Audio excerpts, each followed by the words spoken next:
Before, I didn't watch The Last Emperor.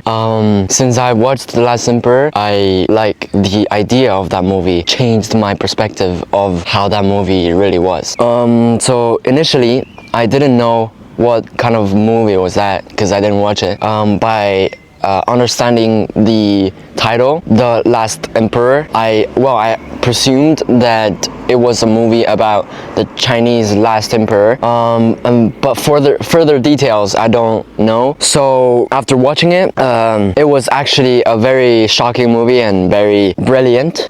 Before, I didn't like, I thought that was kind of like the history of last emperor of China.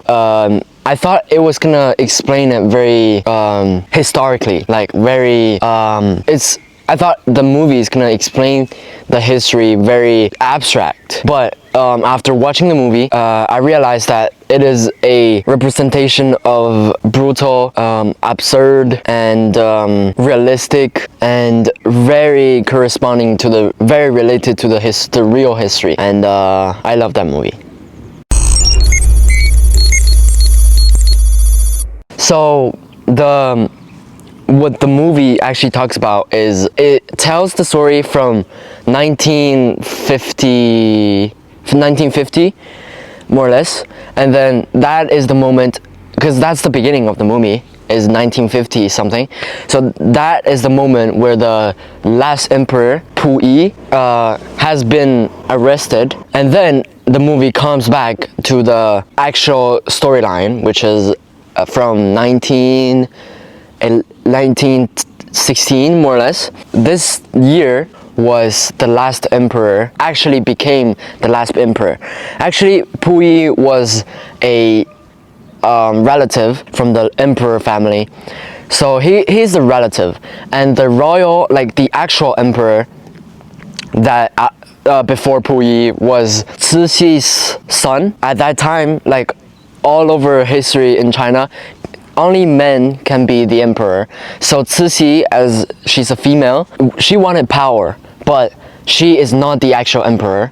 So she was very brutal and very mean, and then she killed her son because her son wants to be the emperor, the actual emperor. Cixi doesn't agree with him because she actually wants the power. She found another relative, which is Pu Yi, to be the actual emperor before she actually died. When she died, Pu Yi was 3 years old when he was actually the real emperor. So when Cixi died, Pu Yi was the actual emperor now. So everybody, like everyone in China is supposed to be listening to Pu Yi, but he was only 3 years old. So everybody was like that to Pu Yi. I don't know how to explain it, but he is only 3 years old. Everyone needs to listen to him, but he's only 3 years old. Like, this is very absurd. And the actual storyline tells how Pu Yi, little by little, got civilized his ideas. He is as he is the emperor, he can do whatever he wants, but he cannot leave the Forbidden City. So everybody who wants to visit him has to come into the Forbidden City. So there was a foreigner that came to Forbidden City. It was British observing Pu Yi.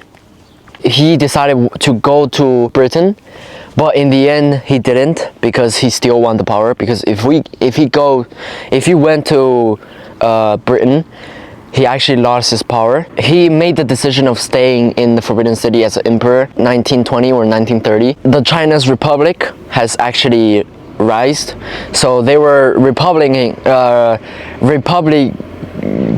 against the government, against the emperor. So the emperor he had very little power under the oppression of the Republicans. The emperor has had to move out of the Forbidden City. Later on, he went to North China, conquered by Japan. It was called Manchuria, and he went there because he wanted to be an emperor again because he lost his authority in China continent. So he went to North China, which is Manchuria, because Japanese made a deal with him that he can be the emperor in Manchuria. So he went to Manchuria and he became the emperor again, the emperor. But actually he had no authority in Manchuria, because in the end Japanese fooled him. He felt like being in jail in Forbidden City and in Manchuria. So in the end, his two wives, one of them got crazy because the other people, the Japanese killed their child, and then the other wife that he had, she married a Japanese soldier, I think. And in the end, Chinese revolution came, Cultural Revolution came, and the actual emperor was killed in 1967. Yeah, that is the whole storyline. It's very absurd because in all his life, he never left Forbidden City, which is a small area of China. In Beijing, small area in Beijing.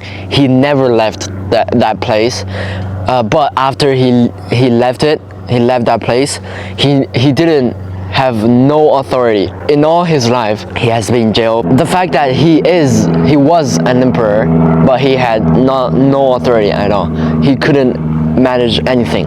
He couldn't even manage his own stuff to do, like peeing, wearing clothes, because emperor, like servants need to wear your clothes for you. So emperors, that behavior, he did not know anything. So it was very absurd. Like, yeah, the whole life of his is a tragedy though. So first of all, after watching the movie, it was shocking and unexpected, because I didn't expect that it would be that kind of movie. I thought it was gonna be like, because I didn't know the actual history, so I thought it was gonna be like legend. Nah, but that was kind of weird. So in the end, after watching the movie, I think it was very, very good. It was a brilliant movie.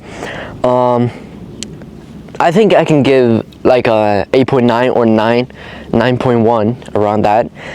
So I think, in my opinion, that movie is really good. It actually reflected China's a lot of things, a lot of politics, and a lot of social injustice, unstable situations. Relatively real, related to the actual history.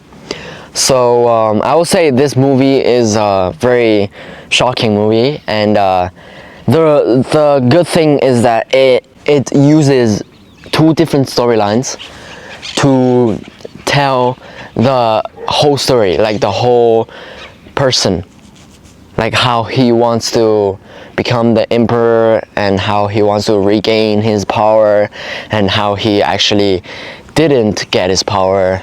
Yeah, it's very dramatic.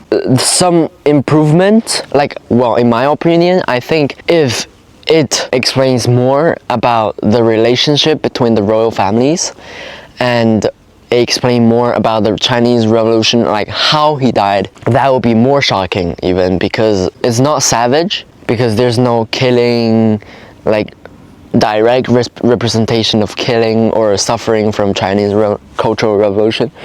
So if it actually adds some elements in that, so I will think that movie will up to another level. But still, that movie is 3 hours and a half long, so adding more improvements, more things will cost to more hours of movie, so that will be not good. Yeah, I mean, overall, I love that movie. It's really good. That's about it. So if you guys like the video, please subscribe and keep following my videos.